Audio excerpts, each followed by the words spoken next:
La saga de Poseidón tiene una relación compleja con los fans de Saint Seiya en todo el mundo. Para casi todos, la misma es una historia demasiado corta y fugaz, lo que genera la confusión y las críticas por parte de los admiradores de estos personajes. Y seguramente no todo el mundo sabe que Masami Kurumada respondió en su momento a la pregunta sobre por qué es que esta saga fue tan corta.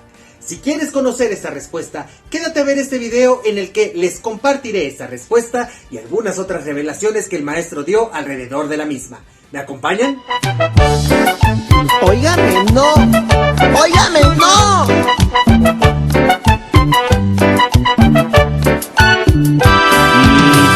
Quisiera ser tan guapo como los caballeros del zodiaco. Quisiera ser tan guapo como los caballeros del zodiaco. Simpático, valiente y fortachón como los que salen en la televisión. Simpático, valiente y fortachón como los que salen en la televisión. Todo mundo siempre nos hemos preguntado por qué la saga de Poseidón fue tan corta y por qué los personajes parecían ser los villanos de la semana. Pues en una entrevista que el maestro Kurumada concedió en 1989 y que apareció en la revista Jump Gold Selection número 3, él aclara que esta parte de su historia siempre fue diseñada para ser corta. Cuando comencé a dibujar la saga de Poseidón, la idea de hacer la saga de Hades ya daba vueltas por mi cabeza. La saga de Poseidón fue creada como un trampolín para conectar espléndidamente las dos sagas, Santuario y Hades, e iba a concluir en más o menos un año. Así que como podemos ver, la saga de Hades era el fin último, y siempre Poseidón fue un escalón desde la concepción de la misma. De hecho, el propio maestro Kurumada comenta algo al respecto más adelante en la misma entrevista. La rebelión de Saga o el despertar de Poseidón fueron simples accidentes comparados con respecto a la batalla que tendrán contra Hades, que está a punto de comenzar, dijo el maestro, anticipando que tenía planeado que muchos santos murieran durante la saga de Hades. Pese a todo, lo corto del capítulo Poseidón fue algo que eventualmente hizo que el maestro reflexionara sobre cómo terminó resultando y expresó en esta misma entrevista que quizá habría sido una buena idea explorar más a los personajes de los generales marinas.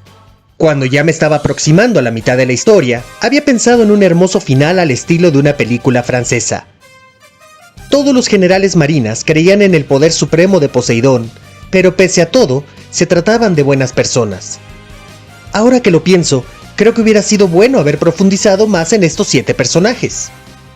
En posteriores trabajos, como la enciclopedia Taisen, así como las revistas Tokumori, esta idea de que los generales marinas de Poseidón están sometidos a los deseos del emperador de los mares es uno que se refuerza, pero este sometimiento viene con la convicción de que el fin último que este dios busca es limpiar a la tierra de la maldad que todos ellos perciben con una visión extrema de las cosas, con la que se comporta la humanidad contra los dioses, el orden cósmico y contra la naturaleza.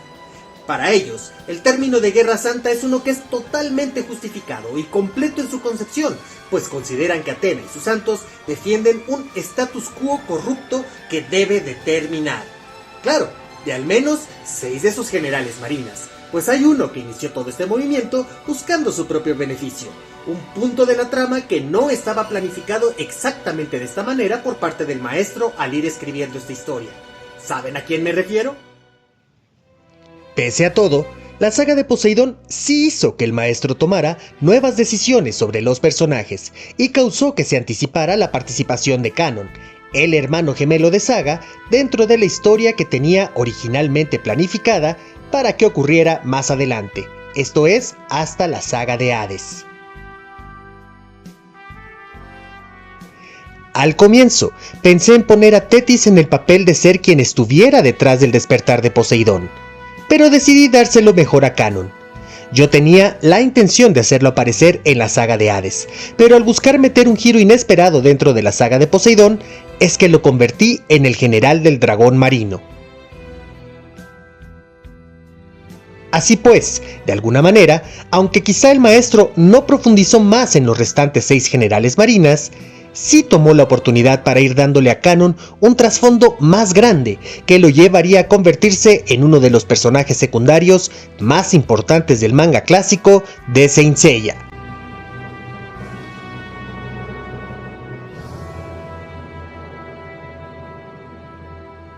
Claramente, el potencial de Poseidón es uno que el maestro descubrió posteriormente y uno que actualmente está explotándose a través del manga spin-off de Sunakan Suda, Re-Rise of Poseidon, que hace una exploración de los generales marinas en una guerra santa contra Némesis, quien ha llegado a la Tierra para destruirla con un cometa que caerá sobre esta como castigo, luego de que los santos de Atena le quitaran la vida a Hades, Hypnos y a Thanatos, y que está siendo publicado con gran aceptación desde el año 2022 en Japón. Por cierto, aquí en el canal hay otros videos dedicados a este manga y también al dios Poseidón que te invito a verlos. Gracias por acompañarme hasta este momento. Hemos llegado al final del video. ¿Qué opinan sobre las revelaciones que el maestro Kurumada hizo sobre la saga de Poseidón? ¿Están siguiendo la historia de The Rise of Poseidon? ¿Creen que veremos el retorno de Poseidón en una posible saga del cielo? ¿Cómo lo visualizan? ¿Como un aliado o un enemigo de los santos de Atena? No dejes de compartirme tus comentarios. Si les gustó este contenido, les invito a que le den like, se suscriban y lo compartan. De esta manera me ayudarán a que YouTube lo sugiera a más personas y que pueda conocer a más gente tan grandiosa como todos ustedes. Les recuerdo mi nombre, soy Polixio Oscuros de Eternal Freaks y les deseo, como siempre, ¡que Nikkei les corone!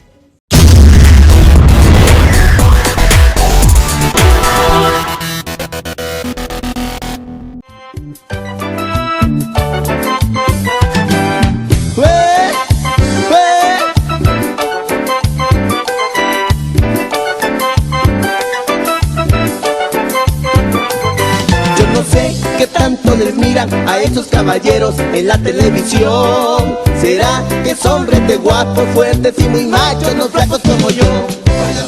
Narizones como yo, bembones como yo, bocones como yo, patones como yo.